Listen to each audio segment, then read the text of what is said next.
Hello common people, this is a Common Guy Reviews and I am your lovely host, Pepse. This week I am heading to the movies. When I am currently writing this, I am preparing to leave in 30 minutes. Movie in question is Quiet Place, Day 1, a prequel to the Quiet Place 1 and 2, which I have watched some time ago. In fact, 3 years ago I reviewed Quiet Place 2, so now it is a great time to go and watch the prequel. And I hope for the best. As we know, stories about monsters who come who knows where and hunt people based on sound. Humans are powerless against them, and soon we are demoted from a proud apex race to the scared prey who have to hide somewhere in order to survive. This movie is directed by Michael Sarnoski and it has a budget of $67 million, so let us see what and where that money gets us today. I love movies, I love popcorn they make, so I'm stoked even if this movie wouldn't live up to the hype, but I've heard good things about it, so without further ado, let's strap ourselves into the premium seat of the local theater and do a little time skip to the point where I am back. So here we just go! Oh boy, we're home. Well, and that was surprisingly good movie for a prequel spin-off that just told a story of some random people. First of all, love the atmosphere there. Just the right balance of quiet and chaos.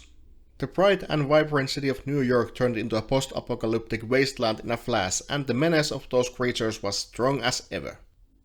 I indeed like the design, and I like the force these beasts have behind them. You cannot make a sound, but hiding won't do anything either, because these guys bust through walls, throw cars like they were nothing, and are just freakishly fast for their size. Story was around a young woman named Samira, who was in a hospice care when they decided to visit the city of New York. There they watched a marionette show, when suddenly strange meteors fly from the sky and soon we are face to face with death. Story was about hope, and it was beautifully done. Overall movie was really sad, and they made fear of death really prominent and strong.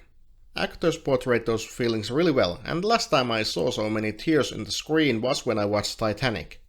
One of the actors in this movie didn't really give a hoot what was going on. Frodo, a fearless cat of our main character, that furpal didn't really act scared when cars were flying and those monsters wrecked the city, but I guess he filled his role as well as he could, with his little paws.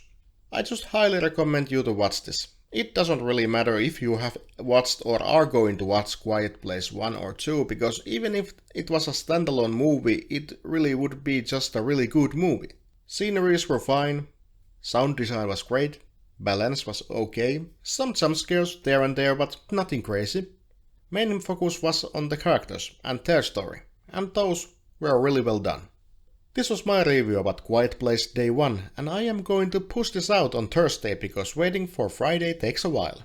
This was a Common Guy Reviews and I am still your lovely host Pepse, and I'll see you in the next review. Goodbye!